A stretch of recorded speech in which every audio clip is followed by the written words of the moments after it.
जैसा कि मैंने आपसे कहा था कि मैं आपको चैप्टर नंबर 3 एक्सरसाइज नंबर 3.1 की अगली जो है क्वेश्चंस करवाऊंगी, उनकी ट्रिक्स बताऊंगी। जिस तरह मैंने आपको क्वेश्चन नंबर 1 के जो पॉलिनोमियल और नॉन पॉलिनोमियल बताना था उसकी ट्रिक्स बताई थी, इसी तरह आज question number 2 exercise number 3.1 class 9 के जो है वो क्वेश्चन नंबर 2 की ट्रिक्स बताऊंगी। आप लोग अपनी बुक से देख सकते हैं कि क्वेश्चन में क्या बताना है। वैसे तो मैं आपको जो है रेशनल इरेशनल के बारे में भी एक वीडियो अपलोड करूंगी कि जो चैप्टर 1 के हवाले से आपको बताऊंगी कि पॉलिनोमियल जो रैशनल और इरेशनल कौन से होते हैं, ठीक है, हम उनमें कैसे जो है वो डिफरेंस कर सकते हैं। लेकिन इस वक्त चैप्टर नंबर 3 के हवाले से आपको सिर्फ ये बताना है इस क्वेश्चन नंबर 2 में कि state whether the following expressions are rational और नॉट। सिर्फ आपको यहाँ पे सिर्फ ये बताना है कि जिस तरह से क्वेश्चन नंबर 1 में आपको बताना था कि ये पॉलिनोमियल है या नहीं, इसी तरह आपको क्वेश्चन नंबर 2 में ये बताना है कि ये जो एक्सप्रेशन है वो रैशनल है या नहीं। तो उसके लिए मैं छोटी छोटी आपको 2-3 ट्रिक्स बताऊंगी। आप लोग पहले भी कर आए होंगे, लेकिन ये दोबारा से मैं आपको इस तरह से बताऊंगी, आपको फौरन याद हो जाएंगी और आपको इंशाल्लाह हमेशा याद रहेंगी। अब देखिए ट्रिक नंबर 1 की तरफ चलते हैं, जो है कि an algebraic expression which can be written in the form of p of x upon q of x। यानी कि सबसे पहले जो हमारे पास अलजेब्रिक एक्सप्रेशन में ऐसा अलजेब्रिक एक्सप्रेशन जो p of x upon q of x की फॉर्म में हो वो हमारा कहलाएगा रैशनल। ठीक है, अब यहाँ पर आपको मैं बता देती हूँ कि हमने किसके बारे में बात कर रहे हैं, हम रैशनल के बारे में। ठीक है,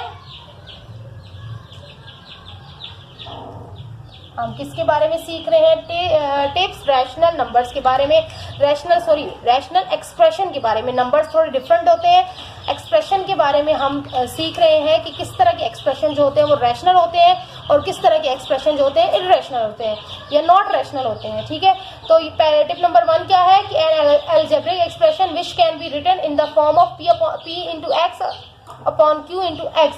अब इसकी मैं छोटी सी एग्जांपल आपको ये भी दे सकती हूँ कि जिस तरह से कोई भी नंबर है वो आपका लिखा जाए p of x p upon x की फॉर्म में। फॉर एग्जांपल ये आपका x प्लस 1 अपॉन x, या इस तरह की फॉर्म में कोई भी अपॉन की फॉर्म में जो हो, जो एक रैशनल नंबर है वो अपॉन की फॉर्म में होना चाहिए। इसकी पहली टिप, ठीक है, पहली टिप ये है कि वो अपॉन की फॉर्म में होना चाहिए, यानी कि फ्रैक्शन की फॉर्म में होना चाहिए या डिवीजन फॉर्म में होना चाहिए। आपको किसी भी लैंग्वेज में बता रही हूँ कि या आप इसकी फॉर्म में कह सकते हैं, फ्रैक्शन की फॉर्म में भी कह सकते हैं, अपॉन की फॉर्म में भी कह सकते हैं। ठीक है, कोई भी एक्सप्रेशन जो अपॉन की फॉर्म में हो, यानी कि इस फॉर्म में हो या इस फॉर्म में हो, तो वो रैशनल कहलाता है। लेकिन ये सबसे पहले हमने देख लिया कि वो अपॉन की फॉर्म में होना चाहिए।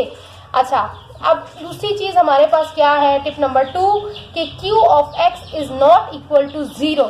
रैशनल एक्सप्रेशंस वो होते हैं जिसमें ये q ऑफ x जो है वो 0 नहीं होना चाहिए, यानी कि यहाँ जो है वो 0 नहीं होना चाहिए। x प्लस 1 है तो इसके नीचे 0 नहीं होना चाहिए। ठीक है, 0 नहीं होना चाहिए, वरना वो रैशनल एक्सप्रेशन नहीं होंगे।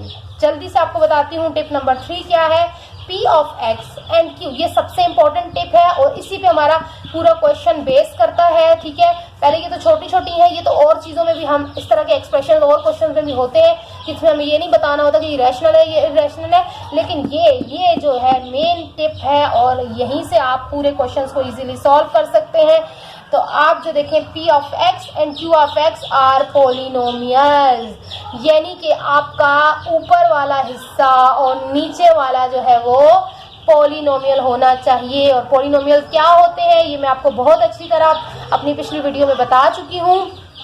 ठीक है, तो आप वो पॉलिनोमियल, अगर आपने वो मेरी वीडियो नहीं देखी तो ज़रूर देखिएगा, वो आपके इंशाल्लाह बिल्कुल कॉन्सेप्ट सारे क्लियर हो जाएंगे। तो अब आप यही बात है कि p of x and q of x आपने चेक करने हैं कि पॉलिनोमियल है या नहीं है। अगर इन दोनों में से आप देखें, यहाँ पर आप देखें x प्लस 1, मैंने आपको पॉलिनोमियल की 5 ट्रिक्स जो है वो ट्रिक्स बताई थी कि हमारा क्या होना चाहिए। जल्दी जल्दी से मैं बोल भी देती हूँ। सबसे पहले हमारा जो है वो एक वेरिएबल यूज होता है। पॉलिनोमियल में क्या होता है, एक वेरिएबल यूज होता है। दूसरा ये है कि पॉलिनोमियल की पावर हमेशा पॉजिटिव में होती है। तीसरा ये है कि वो स्क्वायर रूट के अंदर नहीं होता, और चौथा ये है कि वो अपॉन की फॉर्म में भी नहीं होता। ठीक है, ये 4 जो है वो टिप्स थी मेन, जिससे आप पता कर सकते हैं पॉलिनोमियल के बारे में कि वो पॉलिनोमियल होते हैं या नहीं। ठीक है, तो जब अगर वो दोनों चीजें ऊपर नीचे यहाँ पे p ऑफ x और q ऑफ x दोनों पॉलिनोमियल है तो वो तो रैशनल होगी।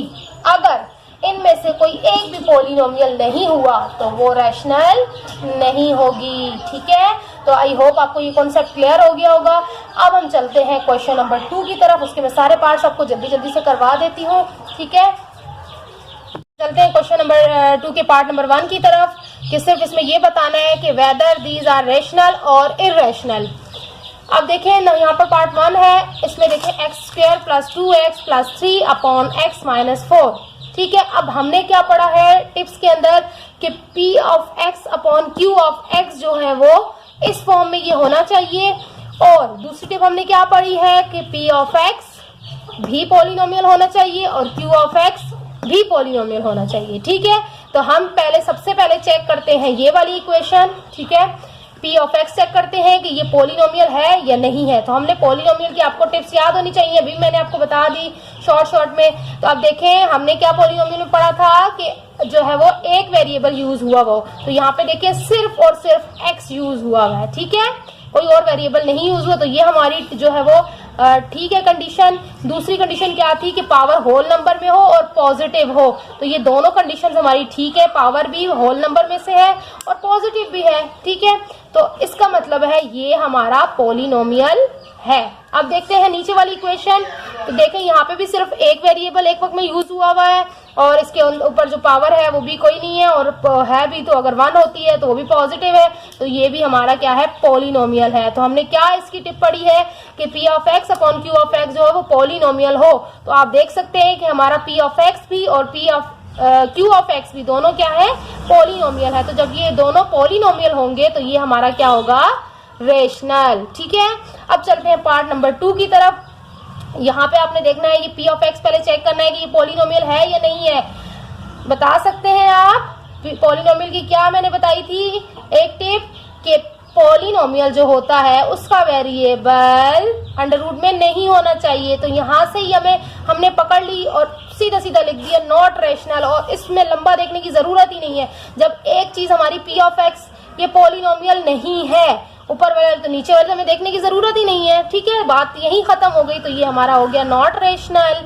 अगर हम नीचे वाला देखें तो ये हमारा पॉलिनोमियल बनता है।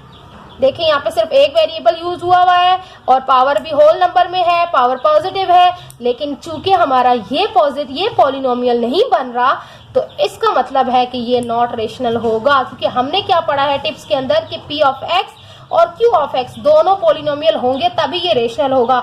अगर इनमें से कोई एक भी पॉलिनोमियल नहीं है तो ये रेशनल नहीं होगा। अब चलते हैं पार्ट नंबर 3 की तरफ। 13x² - 9x + 4 upon x² + 5x + √7। अब यहाँ पे देखें, यहाँ पे सबसे ऊपर वाला चेक करते हैं। कंडीशन क्या है कि हमारा एक वेरिएबल यूज हुआ है, ये भी ठीक है कंडीशन। दूसरी कंडीशन क्या है कि पावर जो है वो प्लस में होनी चाहिए, वो भी ठीक है। और तीसरी कंडीशन क्या है, पावर होल नंबर में होनी चाहिए, तो ये भी होल नंबर है। ये हमारा क्या हो गया, दिस इज पॉलिनोमियल। ठीक है, ये हमारा पॉलिनोमियल है। अब हमने ये वाला चेक करना है, ये वाला पॉलिनोमियल है या नहीं। तो देखें हमने वही चीज कि एक वेरिएबल यूज हुआ है, पावर प्लस के अंदर है, और अंडर रूट के अंदर अगर कांस्टेंट में से कोई हो तो हमें कोई फर्क नहीं पड़ता। ठीक है, अगर अंडर रूट के अंदर वेरिएबल हो तो हमें फर्क पड़ता है। देखें, और फर्क पड़ा कि नॉट रेशनल आ गया, लेकिन यहाँ पे अगर अंडर रूट के अंदर कांस्टेंट हो तो फिर कोई फर्क नहीं पड़ता, ये जो है वो पॉलिनोमियल ही होगा। अब देखें ये भी पॉलिनोमियल है और ये भी पॉलिनोमियल है, तो हमने क्या पढ़ा कि p of x upon q of x जो है वो दोनों पॉलिनोमियल होंगे, तो वो क्या होगा, आंसर रैशनल होगा। तो हाँ, एक और चीज की ये वाला जो क्वेश्चन है ये बुक के आंसर में इसका आंसर जो है वो रॉन्ग दिया हुआ है। बुक की बैक साइड पे जो आंसर दिया हुआ है ना उसमें वो लिखा हुआ है इर्रेशनल, लेकिन ये रैशनल है। ठीक है, बुक में अभी नई बुक आई है तो उसमें मिस्टेक्स हैं, काफी मिस्टेक्स हैं, तो उनमें से ये भी एक मिस्टेक है। आप अपने पास ऐसा किया करें जो आपको लगे कि मतलब जब आपका आंसर आ रहा हो, तो अब जैसे हमें यहाँ पता चल गया तो मैं क्या करूंगी, अपनी बुक के लास्ट में वहां पे पेंसिल से कट डाउन करके सही आंसर को लिख दूंगी और लिख दूंगी कि दिस इज रॉन्ग। सही है, सही आंसर लिख दूंगी, ताकि मुझे हमेशा के लिए जब भी मैं एग्जाम्स की तैयारी करूँ तो मुझे दोबारा से ये खोज ना लगानी पड़े कि ये मेरा आंसर ठीक है, ये बुक वालों का ठीक है। तो क्या, तो ये भी मैं आपको एक टिप दे रही हूँ कि फौरन से वहाँ पे पेंसिल से या किसी भी चीज़ से उस आंसर को करेक्ट कर लें। ठीक है, अब चलते हैं हमारे नंबर 4 की तरफ, पार्ट नंबर 4 की तरफ। अरे ये क्या, ये तो हमें सीधा ही पता चल गया, देखते साथ ही पता चल गया ये नॉट रेशनल है। क्यों नॉट रेशनल है? क्योंकि ये पॉलिनोमियल नहीं है। और पॉलिनोमियल क्यों नहीं है? क्योंकि पॉलिनोमियल की कभी भी वेरिएबल जो है वो अंडर रूट के अंदर नहीं होता। बात ही खत्म हो गई। इसमें सारी कंडीशन जो फेल हो रही है पॉलिनोमियल्स की, एक तो पॉलिनोमियल में 2 वेरिएबल नहीं होते, दूसरा पॉलिनोमियल का वेरिएबल जो है वो अंडर रूट में नहीं होता। ठीक है, तो यहीं से ये नॉट पॉलिनोमियल है, ये भी नॉट पॉलिनोमियल है, क्या ये भी नॉट पॉलिनोमियल है? तो फिर ये रेशनल कैसे हो सकता है भाई? तो ये सीधा सीधा क्या हो गया, नॉट रेशनल। अब चलते हैं पार्ट नंबर 5 की तरफ, 7/x + 7। देखिए हमने कहा कि हमें कांस्टेंट से कोई फर्क नहीं पड़ता, हमारा जो है वो एक वेरिएबल होना चाहिए। अगर वेरिएबल ना भी हो तो भी चलता है, लेकिन वेरिएबल 2 नहीं होने चाहिए। ठीक है, तो उस हिसाब से ये वाला हमारा हो गया पॉलिनोमियल। और यहाँ पे देखें, यहाँ पे सिर्फ एक वेरिएबल है, पावर इसकी पॉजिटिव ही है, तो ये भी हो गया पॉलिनोमियल। तो दोनों जब पॉलिनोमियल हो गए तो आंसर क्या होगा हमारा, रेशनल।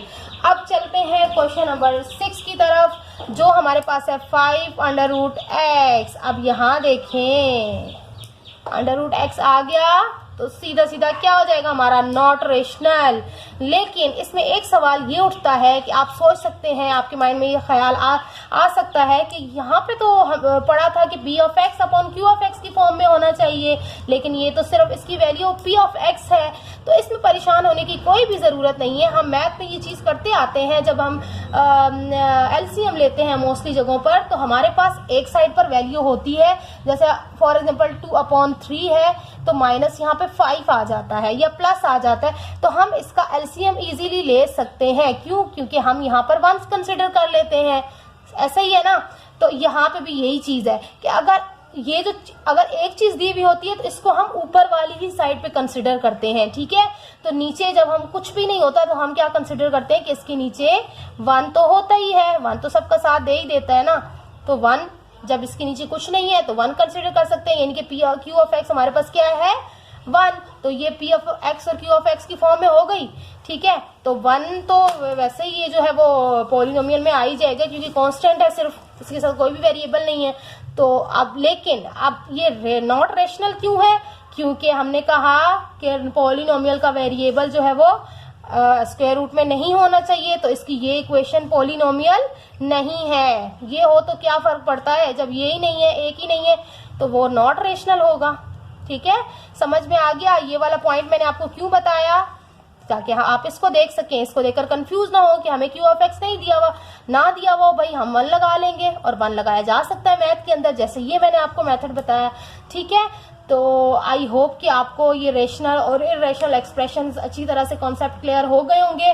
अगर फिर भी इसमें कोई आपको इशू आता है, कोई चीज़ आपको समझ नहीं आती, तो आप मुझे कमेंट करके पूछ सकते हैं, इंशाल्लाह ज़रूर मैं आपको इसका रिप्लाई करूंगी।